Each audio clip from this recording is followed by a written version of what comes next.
Hello student, आज का ये जो लेक्चर है वो फिर से एक बार चैप्टर 1 रिलेटेड है। आज के लेक्चर में जो भी एमसीक्यू मैं आपके सामने रख रहा हूँ उसके टॉपिक थ्योरेटिकल बेस का कॉन्सेप्ट टेक्स्ट बुक में नहीं दिया है। सेकंड पॉइंट, रेडॉक्स करके एक जो चैप्टर है वो पढ़ने के बाद एक्चुअली ये एमसीक्यू इजी हो जाते हैं क्योंकि इसमें बैलेंसिंग का कॉन्सेप्ट है। फिर भी आपको कोई दिक्कत नहीं होगी क्योंकि आपका बेस थोड़ा तो मैंने बीच बीच में आपको क्लियर करवाया है। तो सबसे पहले मैं कुछ फॉर्मूला आपको बता देता हूँ। ये जो सारे क्वेश्चंस जो है वो मेटल रिलेटेड है, मेटल। ओके, तो सबसे पहले कुछ पॉइंट्स याद रखना। If you combine metal plus oxygen, if you combine metal plus oxygen, then this compound is known as oxide of metal. Oxide of metal इसको बोलते हैं। Okay, second, metal plus chlorine, metal plus chlorine, और इसको बोलते हैं chloride of metal, chloride of metal. सबसे पहले ये दो कंपाउंड बहुत ज्यादा फेमस है। हाँ, दूसरे भी बहुत सारे होते हैं जैसे मेटल प्लस OH है, तो इसको क्या बोलेंगे हम? Hydroxide, hydroxide of metal. तो ऐसे मेटल के साथ आप दूसरे स्पीसीज अटैच कर दो, ठीक है। अब इसमें एक पॉइंट याद रखना है, ये जो हम अटैच कर रहे हैं पीछे, उनका atomic mass as well as valency both are fixed, so we can write their equivalent mass. अब सबको equivalent mass क्या है वो मैंने आपको पढ़ा दिया है, बस सबको पता है ना। हाँ, तो ऑक्सीजन का equivalent mass आप लिख सकते हो, देखो कैसे। सो E of O ऐसा मैं लिखूंगा। E of O का मीनिंग क्या होगा? Equivalent mass of oxygen. अब ऑक्सीजन जो है वो एटम है तो हम मोलर मास वर्ड यूज नहीं करेंगे, दैट इज एटॉमिक मास। हाँ, तो atomic mass upon valency, valency means V, इसमें भी नहीं आएगा, वैलेंसी वर्ड आएगा। अब मुझे बताओ ऑक्सीजन का एटॉमिक मास क्या है? 16, ये सबको पता है। अब ऑक्सीजन की वैलेंसी क्या होगी? तो रेडॉक्स का कॉन्सेप्ट यहाँ पे है, फिर भी मैं जो आपको आइडिया दे रहा हूँ। ऑक्सीजन का एटॉमिक नंबर 8 है, ठीक है। मैंने अभी भी आपको बताया था सबको इनर्ट जैसा होना है, like helium, neon, argon, krypton, xenon, radon. तो ऑक्सीजन के नजदीक में इनर्ट कौन है? नियॉन, और नियॉन के लिए 10 इलेक्ट्रॉन होने चाहिए। ऑक्सीजन के पास 8 इलेक्ट्रॉन है, 2 इलेक्ट्रॉन कम है, तो किसी भी तरह वो 2 इलेक्ट्रॉन को गेन करता है, तब जाके कंपाउंड बनता है। तो ऑक्सीजन की वैलेंसी नॉर्मली हो जाती है 2, एंड दैट इज फिक्स्ड। तो इसका मीनिंग क्या हो गया? 8। इसका मीनिंग हुआ मेटल का ऑक्सीजन के साथ जो भी कंपाउंड होगा उसमें ऑक्सीजन का जो E है वो फिक्स हो गया, कितना? 8। और उसके बेस पे आप मेटल का E फाइंड कर सकते हो, रिलेशंस जो आगे एमसीक्यू में आपको मैं बता दूंगा। ओके, सेकंड, दूसरा जो कंपाउंड है that is metal plus chlorine, तो इसमें भी फिक्स होता है E ऑफ Cl। अब Cl का एटॉमिक मास सबको पता है 35.5। ओके, अब Cl आप देखना नॉर्मली -1 के फॉर्म में ही होता है। उसका रीजन, क्लोरीन का नंबर 17 है, उसके नजदीक में इनर्ट आर्गन है, और 17 से 18 में जाना है तो एक ही इलेक्ट्रॉन उसको चाहिए, तो वहां पे उसकी वैलेंसी हो जाएगी 1, एंड आंसर बिकम्स 35.5। तो जब मेटल क्लोराइड होगा तो क्लोरीन का E फिक्स हो जाएगा 35.5, और उसके बेस पे हम मेटल का E फाइंड कर सकते हैं। ओके, और एक थर्ड फॉर्मूला मैं बता रहा हूं, E ऑफ OH, वो भी हम लिख सकते हैं। मतलब OH का एटॉमिक मास तो मोलर मास हो जाएगा, इसका कितना? O का 16, हाइड्रोजन का 1 दैट इज 17, और OH की वैलेंसी क्या होगी? तो पूरा केमिस्ट्री आप देख लेना, OH के ऊपर -1 होता है, और इसीलिए वहां पे 1 लिखना है, एंड दैट इज 17। तो ये 17, ये 35.5 और 8, ये तीनों का E फिक्स होता है, ठीक है, आप बोलोगे सर मेटल का क्या होगा, तो मेटल की फॉर्मूला लिखनी पड़ेगी E of M, E of M, yes, equivalent mass of metal is equal to atomic mass of m upon v, v means valency, ये पता होना चाहिए। मतलब कोई मेटल अननोन है, हमें पता ही नहीं है कौन सी मेटल, बस सिंबल ही दिया है कैपिटल M, तो उसका एटॉमिक मास आप कैसे फाइंड करोगे, तो उसके लिए आपके पास वो जो मेटल है उसकी वैलेंसी भी होनी चाहिए और उसका E होना चाहिए। आप बोलोगे ये सब कहां से मिलेगा, ये सब हम यूज करेंगे रिलेशनशिप से, ठीक है। बाद में एक दूसरी फॉर्मूला बता रहा हूं फॉर मेटल क्लोराइड,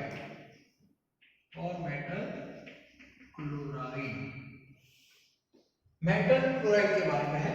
चलो उसमें है वैलेंसी, मेटल क्लोराइड के लिए वैलेंसी मेटल की होगी V, V की फॉर्मूला क्या होगी बताओ, V वैलेंसी, पहले काम करते हैं E ऑफ मेटल नहीं, E of metal chloride is equal to molar mass of metal, पूरे कंपाउंड की फॉर्मूला लिख रहा हूं अपॉन वैलेंसी, ठीक है। अब V को मैं सब्जेक्ट बना रहा हूं यहां पे वैलेंसी, तो V का जो आंसर आएगा वो मेटल का ही आता है, वैलेंसी को सब्जेक्ट बनाओगे तो मोलर मास ऑफ मेटल बन जाएगा। Sometimes molar mass is not given, Vd दिया होगा, Vd का मींस क्या होता है, वेपर डेंसिटी, आगे मैंने बताया था Vd को 2 से क्या कर दो multiply, that is molar mass, और नीचे क्या हो जाएगा E ऑफ मेटल क्लोराइड, ठीक है, ये नीचे आएगा। अब मेटल क्लोराइड को दो पार्ट में डिवाइड कर दो, इसमें मेटल भी है और क्लोरीन भी है, तो यहाँ पे फॉर्मूला हो जाएगी E ऑफ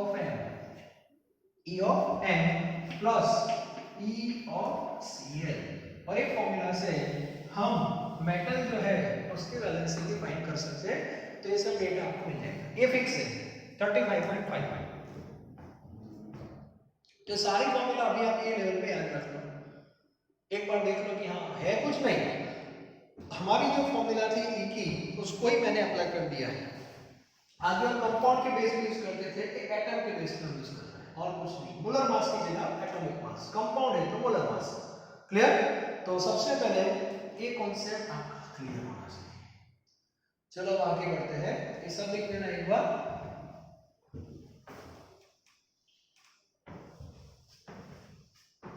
चलो सबके पास पीडीएफ तो है, मेरे पास हार्ड कॉपी नहीं है, मेरे पास भी सॉफ्ट कॉपी ही है आज, तो उसके रिलेटेड डिस्कशन कर लेते हैं। पहले 2 क्वेश्चन गलती से सेम आ गए हैं, ओके कोई बात नहीं, चलो थोड़ी सीक्वेंस देख लेते हैं। अब सबसे फर्स्ट क्वेश्चन जो है वो तो सिंपल ही है, वो हमने पढ़ लिया है। फर्स्ट क्वेश्चन जो है वो फर्स्ट क्वेश्चन जो है उसमें आप देखो मास ऑफ ऑक्सीजन, आपको टेबल वाला, चलो टेबल वाला कॉन्सेप्ट तो सबका क्लियर होना चाहिए। कौन से कंपाउंड की बात है, N2O3 और दूसरा कंपाउंड है N2O5, ओके। अब मुझे बताओ पहला जो हमारा टेबल बनेगा N और N2, इट मींस 28 और ये हो जाएगा आपका 48, 16 3 जा 48, यहाँ पे 28 और यहाँ पे 80, तो अभी आपका एक टेबल है वो 28 के बेस पे है। अब क्वेश्चन पढ़ो, mass of oxygen in N2O and respectively, बस इतना ही है, सिंपल क्वेश्चन ही है। सो 48 and 80, यस आंसर है 28 के सामने 14 ग्राम नाइट्रोजन है तो इसका हाफ करना पड़ेगा, ओके। तो फर्स्ट और सेकंड दोनों सेम है। थर्ड क्वेश्चन जो है, चलो पहले मैं करवा देता हूँ, इसकी एक डायरेक्ट फॉर्मूला है। पहले क्वेश्चन पढ़ो, 1.520 gram of hydroxide of metal in ignition give 0.995 gram of oxide, मतलब मेटल का हाइड्रोक्साइड है उसका कंबशन हुआ तो उसका जो प्रोडक्ट है दैट इज ऑक्साइड, मेटल तो वही होगी लेकिन वो ऑक्साइड होगी, रिएक्शन नहीं दिया है। And you have to find out equivalent weight of metal, तो यहाँ पे दो कंपाउंड के बीच में कंपैरिजन है, हाइड्रोक्साइड एंड ऑक्साइड, और दोनों का मास दिया है, तो एक डायरेक्ट फॉर्मूला आपको लिखनी है रेशियो फॉर्म में, mass of hydroxide, mass mass of hydroxide upon mass of oxide. Okay, and that is equal to ratio of E of hydroxide upon E of oxide. Clear? अब mass of hydroxide जो दिया है that is 1.520. Okay, and mass of oxide that is 0.995. Clear? अब E of hydroxide को दो part में divide कर दो. E of M plus E of OH. नीचे E of M plus E of oxygen. ले फॉर्मूला डायरेक्ट है, ratio form है. अब इसमें वैल्यू डाल दो. चलो ये तो फिक्स है 1.520.995. E of M दोनों में कॉमन होगा, suppose x. E of OH आगे हमने फाइंड किया था 70, याद है ना? हाँ. और AbX और A कितना 8. इसको जब आप सॉल्व करोगे तो x का आंसर आपको मिल जाएगा दैट इज इक्वल टू 9.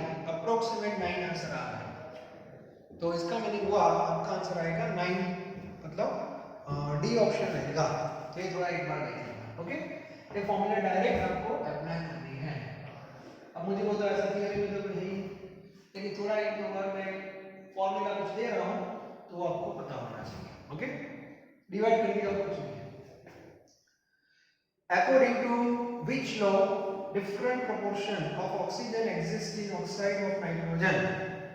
तो वो टेबल वाला कॉन्सेप्ट, तो वहां पे कौन सा लॉ था याद है? Law of multiple proportion. वो भी क्लियर होना चाहिए. इसके बाद नंबर 5 में सल्फर फॉर्म 2 क्लोराइड. सल्फर के दो क्लोराइड है S2Cl2 और दूसरा है SCl2. दोनों में सल्फर है, दोनों में क्लोरीन भी है. और आपको फाइंड करना है equivalent mass of sulphur in SCl2. इसमें सल्फर का E फाइंड करना है. हम दोनों में फाइंड कर देते हैं. ठीक है, चलो फिर से एक बार. We know all compound is electrically neutral. ये सबको पता होना चाहिए. It means total positive charge that is equal to total negative charge. ये क्लियर होना चाहिए. अब मुझे बताओ SCl2 की हम बात करते हैं. अब उसमें दो एलिमेंट है सल्फर एंड Cl. ये फिक्स है. अब इसमें क्लोरीन का जो चार्ज है वो फिक्स होता है, उसकी वैलेंसी फिक्स है दैट इज 1. और क्लोरीन आपको पता है -1 फॉर्म में होता है. पूरा केमिस्ट्री आप ढूंढ लो. जब आप कंपाउंड को स्प्लिट करते हो और यदि इसमें क्लोरीन है तो Cl -1 ही होगा. फिक्स. अब मुझे बताओ ऐसे कितने Cl है? 2 Cl. तो यहाँ 2 का लिख रहे हैं एज अ कोएफिशिएंट. मतलब आपके पास कुछ लोग ऐसा लिखते हैं सर Cl -2. ऐसा थोड़ी होता है. ऐसा नहीं. Cl तो -1 ही है, लेकिन ऐसे 2 Cl है. Therefore total negative charge that is -2. Total negative charge -2 रहेगा. अब टोटल नेगेटिव चार्ज -2 है तो टोटल पॉजिटिव चार्ज +2 होना चाहिए. सिंपल. अब हमारे पास सल्फर तो एक ही है, तो एक ही सल्फर है तो उसके ऊपर हो जाएगा +2. तो ये हो गया आपका +2. मतलब SCl2 में सल्फर जो है, सल्फर उसकी वैलेंसी जो है दैट इज 2. ओके, अब हमें E फाइंड करना है. E of S. क्लियर? तो E of S की फॉर्मूला E कैसे फाइंड करते हैं? Atomic mass of sulphur. तो सल्फर का एटॉमिक मास 32 और उसकी वैलेंसी 2 है, सो इसका E हो जाएगा 60. क्लियर? चलो इसकी बात करते हैं. इसमें क्या होगा? तो इसमें फिर से क्लोरीन माइनस 2 है तो फिक्स हो गया -2. तो पॉजिटिव चार्ज +2 होगा. अब इसमें सल्फर 2 है तो 2s तो लिखना ही पड़ेगा. अब मुझे बताओ सल्फर के ऊपर चार्ज कितना होगा? इतना चार्ज आप सेट करो कि टोटल चार्ज +2 आना चाहिए, क्योंकि नेगेटिव -2 है. अब टोटल +2 कब आएगा मुझे बताओ? जब सल्फर के ऊपर +1 चार्ज. तो यहाँ पे +1 है, मतलब इसमें सल्फर की वैलेंसी आपको 1 लेनी है. तो यहाँ पे आपको E जो मिलेगा E of S that is equal to 32 by 1 that is equal to 32. Clear? तो इस बेस पे वैलेंसी डिसाइड होती है. Compound must be electrically neutral. Is it clear? Okay. तो ये फिफ्थ वाला जो क्वेश्चन है इंपॉर्टेंट है, वो आपको पता होना चाहिए. एक बार देख लो, इंटरेस्टिंग क्वेश्चन भी है. तो इसके बाद क्वेश्चन नंबर 6 देखते हैं हम. Question number 6.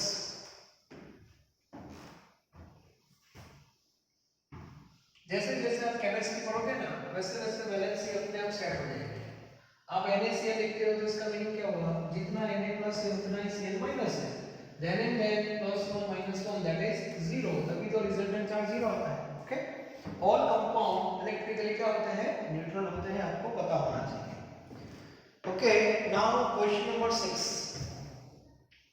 In question number 6, the percentage of an element M is 53 in its oxide of molecular formula M2O3.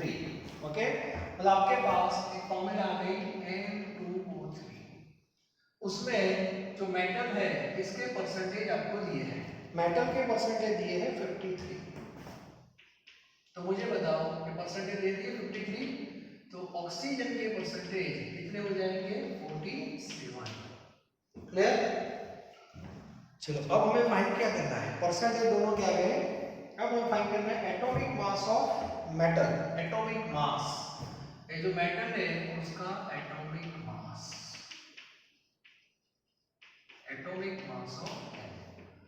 अब आपको एटॉमिक मास चाहिए तो फॉर्मूला सबको पता है E is equal to atomic mass suppose भी तो वैलेंस लो. ठीक है. आपको ये फाइंड करना है, और ये फाइंड करना है तो आपके पास E और V होना चाहिए. V मींस वैलेंसी और E means equivalent mass of metal. तो कहां से आएगा? सबसे पहले वैलेंसी हम सेट कर देते हैं. वैलेंसी अपने आप सेट हो जाएगी यहां से. अभी जो सल्फर का कॉन्सेप्ट था वही. मुझे बताओ ऑक्सीजन का चार्ज फिक्स होता है -2. जैसे Cl का -1 होता है वैसे ऑक्सीजन का -2 होता है. क्लियर? अब ऑक्सीजन का -2 हो गया. अब ऐसे कितने ऑक्सीजन है? 3. तो 3 कहां आएगा? As a coefficient. It means total negative charge -6 हो गया. अब टोटल नेगेटिव चार्ज -6 है तो पॉजिटिव चार्ज +6 होना चाहिए. ओके. अब +6 हम कहां से सेट करेंगे? तो उसके लिए क्या? मेटल. अब मेटल के ऊपर कितना पॉजिटिव लेना है वो भी पता चल जाएगा. M2 है मतलब 2n हो गए.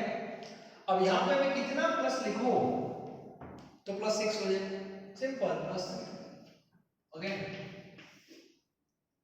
तो मेटल की वैलेंसी आ गई दैट इज 6. नो, वैलेंसी ये है +3. हां यस ये आ गया 3. ओके. अब हमें E फाइंड करना है. E कहां से आएगा? E के लिए इसको यूज करना है परसेंटेज को. देखो कैसे इंटरेस्टिंग है. ऑक्सीजन और M मास और E का रेशियो लेते हैं आगे वो ऑक्साइड वाले. ठीक है. तो मुझे बताओ ऑक्सीजन का मास है 47. ठीक है. तो सामने मेटल है 53. ओके. अब इन दोनों में हमें इक्विवेलेंट मास फाइंड करना है. तो O का E पता है कितना? 8. तो ये कितना? ये जो लिखा मैंने क्या है? E है. किसका? E ऑक्सीजन का. तो मास के बेस पे हम E का रिलेशन डेवलप कर सकते हैं. तो मुझे बताओ कितना होगा E of M? E of M that is 8 into 53 divided by 47. E of M हो गया. चलो हमें फाइंड करना है atomic mass. Atomic mass of metal is equal to E into V. E कितना? 8 into 53 डिवाइड बाय 47 और valency 3. Valency 3. इसको solve कर दो. आंसर आएगा आपका सॉल्व करने के बाद आंसर तो 27 आता है. 27. ओके. तो ऐसे क्वेश्चंस को कैसे सॉल्व करते हैं वो पता होना चाहिए. पूरा इस पे जा रहा है अभी फॉर्मूला पे. इसमें घुमाना है बस. वैलेंसी कहां से आएगी? फॉर्मूला से आ गई. E कहां से आएगा? तो यहां से हम डायरेक्शन कर सकते हैं. मान लो कि सेम क्वेश्चन क्लोरीन के बेस पे है तो यहां पे क्या आएगा? 35.5. रिलेशन आप यूज करो बस और कुछ नहीं है. Okay. Then question number 7. Question number 7 जो है वो भी थोड़ा देखो टफ नहीं, इजी है वैसे तो। क्वेश्चन नंबर 7 है।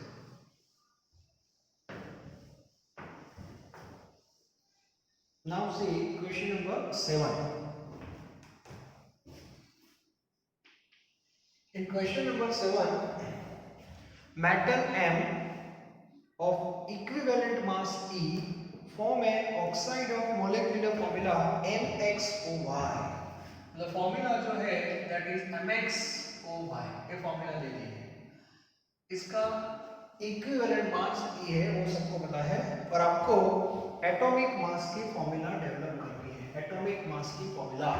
चलो फिर से एक बार वही कॉन्सेप्ट आगे बढ़ते हैं। मुझे बताओ E of M क्या था? E of M is equal to atomic mass of metal upon valency. Therefore, atomic mass of M is equal to EB। पहले चेक करो EB ऑप्शन में दिया है नहीं। अब वैलेंसी कहां से लाएंगे? वैलेंसी लाने के लिए देखो क्या कर रहा हूं मैं, सिंपल, ये टेंशन मत लेना, MXOY।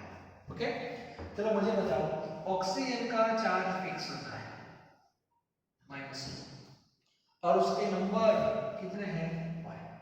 तो मुझे बताओ नेगेटिव चार्ज कितना हुआ? नेगेटिव चार्ज इन दोनों का मल्टीप्लिकेशन दैट इज -2y। सही है कि नहीं? ये नेगेटिव चार्ज हो गया। चलो पॉजिटिव की बात करते हैं। मेटल का चार्ज हमें पता नहीं है, हाँ नंबर पता है कितने, x आगे ले लिया। ओके, अब जो चीज पता नहीं थी उसके बारे में क्या करो, n प्लस करो, क्योंकि +1 है +2 में कुछ पता नहीं, क्योंकि नेगेटिव चार्ज तो y के फॉर्म में है, इसलिए ये फिक्स है ना, इसलिए तो पॉजिटिव चार्ज आपका भी ऐसे फॉर्म में रहेगा +nx, ये हो गया आपका पॉजिटिव। अब कंपाउंड जो है दैट इज इलेक्ट्रिकली न्यूट्रल, वो भी फैक्ट है। तो इसका मीनिंग हुआ जितना पॉजिटिव चार्ज होगा उतना ही नेगेटिव चार्ज होगा। तो मैं न्यूमेरिकल वैल्यू दोनों के सेम है, +2 -2 +3 -3 ऐसे। साइन को इग्नोर कर दो तो रिलेशन क्या बनेगा बताओ, बीच में क्या आएगा, इक्वल। तो आपका रिलेशन हो गया nx = 2y। अब इसमें वैलेंसी कहां पे है? वैलेंसी मतलब ये वाला, ये वैलेंसी प्लस n, तो इसको सब्जेक्ट बनाओ, n = 2y/x, ये हो गई आपकी वैलेंसी, और इसको यहाँ पे रख दो तो आपकी फॉर्मूला हो जाएगी E × 2y/x। और ये ऑप्शन रहेगा आपका, ये कौन सा ऑप्शन है, ये ऑप्शन है 2e, ऐसे लिखा है कोई बात नहीं, 2e/y/x। अच्छा क्वेश्चन है। Okay, next question number 8। Question number 8 जो है उसमें 0.32 gram of metal given treatment with acid 112 ml hydrogen and STP, calculate the equivalent mass of metal. चलो अब इसमें कौन सा कॉन्सेप्ट अप्लाई करेंगे, 0.32 gram of metal give treatment with N acid. अब मेटल की ट्रीटमेंट एसिड के साथ हो रही है, एसिड, और वो आपको पता है नॉर्मली वो STP पे हाइड्रोजन गैस देता है, तो जो मेटल है उसका आपको इक्विवेलेंट मास फाइंड करना है। तो उसकी फॉर्मूला जो है वो डायरेक्ट आपको यूज करनी पड़ेगी। ओके, टेक्स्ट बुक में ऐसी कोई फॉर्मूला है नहीं ये क्वेश्चन में, तो फॉर्मूला में हम क्या करेंगे, ठीक है। तो फॉर्मूला के लिए डायरेक्ट फॉर्मूला है, लिखनी पड़ेगी आपको। ओके, सो राइट डाउन, क्योंकि डायरेक्ट आपको आंसर मिल जाएगा ये फॉर्मूला से। आप 8, 9, 10 में पढ़ते होंगे एसिड का सॉल्यूशन है उसमें को मेटल डालो। ओके, जैसे आपने थोड़ा पढ़ा है कि जो ये HCl का सॉल्यूशन है ये रेडॉक्स है और उसमें आपने कोई मेटल डाल दी जैसे जिंक, तो आपको पता है zinc + 2HCl gives ZnCl2 + H2 gas निकल रही है। अब हमारे पास प्रॉब्लम क्या है, कौन सी मेटल है वो हमें पता नहीं है। ओके, और ऐसे कौन सा है वो भी हमें पता नहीं है, लेकिन हाइड्रोजन निकलता है, बस इतना ही लिखा है, इसीलिए हम रिएक्शन में लिख सकते हैं। तो डायरेक्ट फॉर्मूला लिखो, इक्विवेलेंट, राइट डाउन,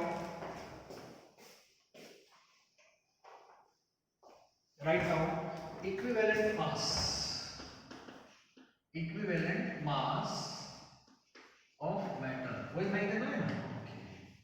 ये हमें फाइंड करना है direct. So write down mass of matter, mass of matter, ये फॉर्मूला है नहीं आपके बुक में, मास of metal upon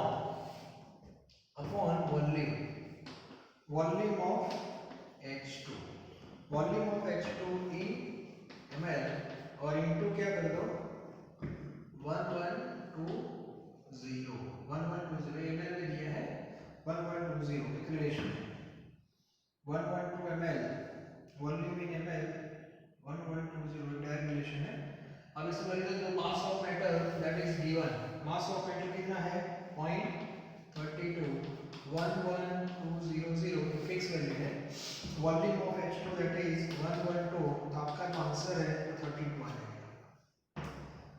direct concept है, मेटल और एसिड के बीच जब रिएक्शन होता है तो हाइड्रोजन गैस निकलता है, ठीक है. अब हाइड्रोजन गैस कितना निकलेगा वो मेटल आपने कितना लिया है उस पर डिपेंड करता है. तो ये दो इंफॉर्मेशन आपके पास थी ये वाले, तो आप मेटल का ई फाइंड कर सकते हो. तो फॉर्मूला आपको डायरेक्ट भी यूज करनी है. नाउ क्वेश्चन नंबर 9 एक नॉर्मलिटी का क्वेश्चन है. अब नॉर्मलिटी से कंसंट्रेशन आ गया फिर से, मुझे अच्छा लगा तो मैंने रख दिया है, ठीक है. स्पेसिफिकेशन तो इजी है. How many sulphur atom present in 2 normal 500 ml 2 normal 500 ml of sulphuric acid. तो सल्फ्यूरिक एसिड की नॉर्मलिटी दी है, नॉर्मलिटी. तो एक काम करते हैं ना, नॉर्मलिटी को मोलरिटी में कन्वर्ट करते हैं. फॉर्मूला सबको पता है, x normal is equal to y molar into ABP. Okay, so normality that is 2, molarity आपको फाइंड करनी है ABP2.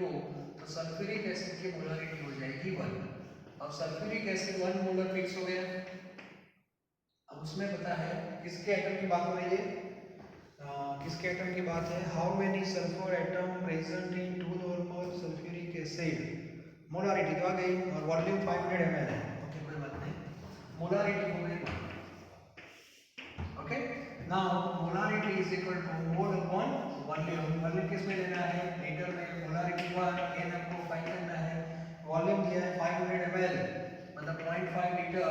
Therefore moles of H2 SO4 that is 0.5. अब H2SO4 को जब आप स्प्लिट करते हो तो उसमें 2H है, एक सल्फर है और 4 ऑक्सीजन है. सो 1:2:1:4.